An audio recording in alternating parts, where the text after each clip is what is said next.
But when it comes to the foundation of our relationship with our God, if you're not building your foundation of your relationship with God one-on-one through his word, you are probably resonating with that feeling of doing all the things right, doing all of the things that you're supposed to do as a believer, yet still feeling spiritually disconnected. If I'm being completely and utterly honest, at the beginning of last year, I actually was closer to my birthday when I moved and all of that stuff with just the adjustments of being a fiance. And I now had to start my church group all over again and completely start from scratch. I felt like God wasn't there anymore, which is absolutely ridiculous, but I felt like God wasn't there anymore. It was because my relationship with him was built on those secondary and tertiary sources. I never actually took the time, even years into my journey as a born-again Christian, I never took the time to get to know him one-on-one. So when those resources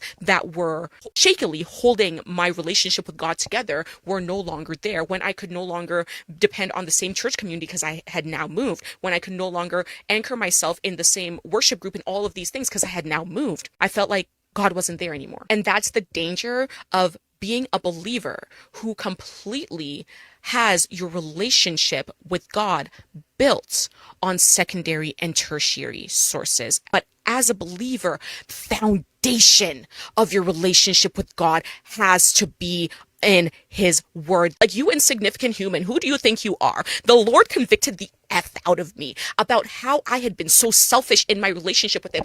Lord, if you take this lung tumor away, Lord, if you make sure that I don't have cancer and this lung tumor is not cancerous, I will come back to you. I said, I will come back to you so many times.